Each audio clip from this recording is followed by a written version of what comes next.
ಅದರಲ್ಲೂ N D A ಅಂದರೆ ನಿಮ್ಗೆ ಗೊತ್ತು, ಬಿ ಜೆ ಪಿ ಜೊತೆ ಒಂದು ಕೆಲಸ ಮಾಡ್ಕೊಳ್ಳೋಂಥ ಸಾಂಗತ್ಯವನ್ನು ಮಾಡ್ಕೊಳ್ಳೋಂಥ ಸಂಘಟನೆ.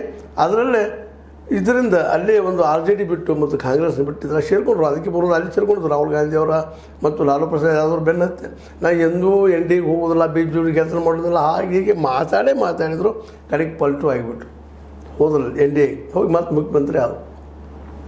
ಅಲ್ಲಿಯ ಒಂದು ಏನು ಮಹಾಗಠಬಂಧನ್ ಅದರಿಂದ ಮುಖ್ಯಮಂತ್ರಿ ಆದರು. ನಂತರ ಎನ್ ಡಿ ಎ ಮುಖ್ಯಮಂತ್ರಿ ಆದರು. ಹೀಗಾಗಿ ಅಲ್ಲಿ ಒಂದು ಹೆಸರು ಬಿದ್ದು ಇವತ್ತು ಬಿಹಾರದಲ್ಲಿ ಪಲ್ಟು ರಾಮ್ ಅಂತೇಳಿ.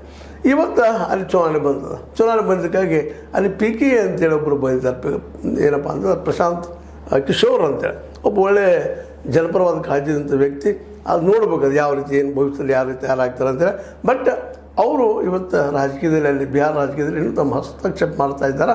ಅದರಲ್ಲಿರೋದು ವಿಶೇಷವಾಗಿ 3 ಪಾರ್ಟಿಗಳು ಮುಖ್ಯ ಅದಾವೆ. ಮತ್ತು ತನ್ನ ಬಲದ ಮೇಲೆ BJPಯಲ್ಲಿ ಆಯ್ಕೆ ಆಗೋ ಸ್ಥಿತಿ ಒಳಗಿಲ್ಲ. ಯಾಕಂದರೆ ಜಾತಿ ರಾಜಕಾರಣ ಭಾಳ ಜೋರದಲ್ಲಿ ಕುಶಾವು ಇರ್ಬೋದು, ಮತ್ತೇನೋ ಇರ್ಬೋದು, ಅಲ್ಲಿ ಜಾತಿ ಬರ್ತಾವೆ. ಠಾಕೂರ್ ಅವರಾಯಿತು, ಇನ್ನೂ ಬಿದ್ದ ಸಮಾಜಗಳಾಯಿತು, ಮತ್ತು ಯಾದವ್ರದಾಯ್ತು, ಮುಸ್ಲಿಮ್ರದಾಯ್ತು, ಈ ಜಾತಿ ನೆಲೆಗಟ್ಟಿನಲ್ಲ ಬಿಹಾರದ ರಾಜಕೀಯವಾಗಿ ಬೆಳೆದು ನಿಂತದೆ. ಇವತ್ತು ಈ ಎಲ್ಲ ನೆಲದಲ್ಲೇ ಒಂದು ಏನಪ್ಪ ಅಂತಂದ್ರೆ ಈ ನಮ್ಮ ನಿತೀಶ್ ಕುಮಾರ್ ಅವರು ಅಲ್ಲಿಯ ಒಂದು ಬಿದ್ದಂಥ ಸಮುದಾಯ ದೊಡ್ಡದಾಗ್ಯದ. ಆ ಸಮುದಾಯದಿಂದ ಮೇಲೆ ಬಂದಂಥವರು. ಹೀಗಾಗಿ ಅವ್ರಿಗೆ ಆ ಜಾತಿ ಎದುರು ಹಿಡ್ಕೊಂಡು ಗೊತ್ತು. ಜೊತೆಗೆ ಪ್ರಗತಿಪರರು, ಸಮಾಜವಾದಿಗಳು ಅನ್ನುವಂಥ ಕಾರಣಕ್ಕಾಗಿ ಅಲ್ಲಿ ಜನ ಅವ್ರನ್ನ ಭಾಳ ಲೈಕ್ ಮಾಡಿ ಇಲ್ಲಿವರೆಗೆ ತೊಗೊಂಡ್ಬಂದಿದ್ರು. ಹೀಗಾಗಿ BJPಗೂ ತನ್ನ ಕಾಲ ಮೇಲೆ ಸರ್ಕಾರ ರಚನೆ ಮಾಡೋಕ್ಕೆ ಸಾಧ್ಯ ಇಲ್ಲ. ಅದೇ ಕಾಲಕ್ಕೆ RJD ಗೊತ್ತು, ಲಾಲು ಪ್ರಸಾದ್ ಅವರ ಕುಟುಂಬದ ಪಕ್ಷ, ಅದು ಸಹಿತ ತನ್ನ ಒಂದೇ ಕಾಲದ ಮೇಲೆ ಬಂದು ಆಡಳಿತ ಮಾಡಲಿಕ್ಕೆ ಸಾಧ್ಯ ಇಲ್ಲ. ಯಾಕಂದರೆ MY ಅಂತಾರೆ ಅವರು, ವಿಶೇಷವಾಗಿ ಯಾದವ್ರು Y ಮತ್ತು M ಅಂದರೆ ಮುಸ್ಲಿಮ್ಸ್, ಇವ್ರು ಕೂಡ ನಾವು ಗೆದ್ದು ಬರ್ತೀವಿ ಅಂತೇಳಿ. ಅದರಲ್ಲಿ ಏನದಪ್ಪ ಅಂದರೆ ಎರಡೂ ಕೂಡಿದ್ರು ಸಹಿತ 30 ದಾಟುವುದಿಲ್ಲ ಅನ್ನೋದು ಇಲ್ಲಿ ಗಮನಿಸಬೇಕಾಗ್ಯದ.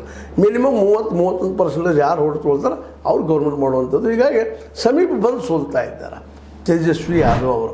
ಈ ಎಲ್ಲ ನೆಲೆಗಟ್ಟಿನೆಲ್ಲ ಈಗ ನೋಡ್ತಾ ಹೋದಾಗ ಇಲ್ಲಿವರೆಗೆ ಪಲ್ಟು ರಾಮು ಅಭಿವೃದ್ಧಿ ಮಾಡಿದ್ರು ಇಲ್ಲೋ ಇನ್ನೂ ಅನೇಕ ಗೊಂದಲಗಳು ನಡಕ್ಕೆ ಟೀಕಾ ಮಾಡ್ತಾಯಿದ್ವಿ. ಒಂದು ಹೊಸದೊಂದು ಶುರು ಆಗ್ಯದ.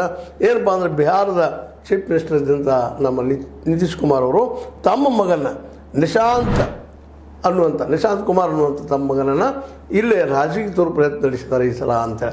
ಇಲ್ಲಿವರೆಗೆ ನಾವು ನೋಡೇ ಇರಲಿಲ್ಲ ನಿಶಾಂತ್ ಅವ್ರ ಬದಲಾಗಿ ಈಗ ನಾವು ನೋಡ್ತಾ ಇದ್ದೀವಿ ನಿಶಾಂತ್ ಅವ್ರನ್ನ. ಹೌದು ಬರ್ತಾ ಇದ್ದಾರಲ್ಲ ಅಂತೇಳಿ.